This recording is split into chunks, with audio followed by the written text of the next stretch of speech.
पेण तालुक्यातील झेडपी पंचायत समिती निवडणुकीमध्ये आदर्श आचारसंहितेचे पालन करा. प्रांत अधिकारी प्रवीण पवार यांचे पत्रकार परिषदेतून आवाहन. 173 मतदान केंद्र, 17 सहाय्यकारी केंद्र असे 190 मतदान केंद्र तयार. तर 5 विभाग व 10 निर्वाचन गणात होणार निवडणूक. 5 फेब्रुवारीला मतदान तर 7 फेब्रुवारीला मतमोजणीतून निकाल जाहीर होणार. काल माननीय राज्य निवडणूक आयोग यांचे मार्फत जिल्हा परिषद आणि पंचायत समिती यांच्या सार्वत्रिक निवडणुकांचा कार्यक्रम घोषित करण्यात आलेला आहे. आणि या अनुषंगानं पेण तालुक्यातील असणाऱ्या जिल्हा परिषद गट आणि पंचायत समिती निर्वाचक गणांसाठी कार्यक्रम आपण लागू होणार आहे.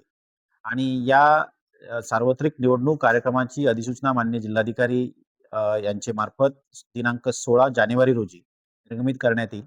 आणि त्याच दिवसापासून जे संभाव्य उमेदवार असतील तर त्यांना नामनिर्देशन पत्र भरावयाचे आहे. ही नामनिर्देशन पत्र भरावयाची प्रक्रिया पूर्णतः ऑफलाईन असणार आहे. आणि दिनांक 16 जानेवारी ते 21 जानेवारी या दरम्यान उमेदवार आपले नामनिर्देशन पत्र भरू शकतील. या पेण तालुक्यातील सार्वत्रिक निवडणुकांसाठी नामनिर्देशन पत्र भरण्याचं ठिकाण हे उपविभागीय अधिकारी कार्यालय पेण या ठिकाणी असेल. आणि दिनांक 16 जानेवारी ते 21 जानेवारी या दरम्यान नामनिर्देशन पत्र भरली जातील.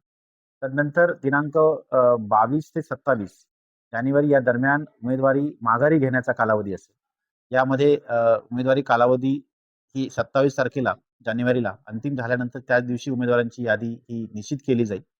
आणि प्रत्यक्ष या सार्वत्रिक निवडणुकीचा दिनांक 5 फेब्रुवारी राहील. या दिवशी मतदानाची प्रक्रिया पार पडेल, ज्याची वेळ सकाळी 7:30 ते सायंकाळी 5:30 या दरम्यान मतदान पार पडेल. या पेण तालुक्याचा विचार करता जिल्हा परिषदेचे एकूण 5 गट आणि पंचायत समितीचे निर्वाचक एकूण 10 गणांसाठी ही निवडणूक प्रक्रिया पार पडणार आहे.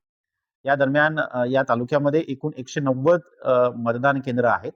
आणि या सर्व मतदान केंद्रांचा विचार करता एकही मतदान केंद्र हे संवेदनशील अथवा अतिसंवेदनशील असं मतदान केंद्र नाहीये. त्यासाठी आम्ही आदर्श आचारसंहिता याचं पालन व्हावं यासाठी वेगवेगळी पथकं आम्ही नेमणूक केलेली आहेत. आणि पथकं दिनांक 16 तारखेपासून हे ऍक्टिव्हेट होतील. त्याच्यामध्ये स्टॅटिक सर्व्हेलन्स टीम्स असेल, फ्लाइंग स्क्वॉड असतील, ही त्यानुसार आपलं कामं करत राहतील. तर एकंदरीतच या सार्वत्रिक निवडणुकाच्या अनुषंगानं स्थानिक प्रशासन आम्ही पूर्ण तयार आहोत आणि त्याची पूर्ण तयारी आमच्या मार्फत झालेली आहे. धन्यवाद.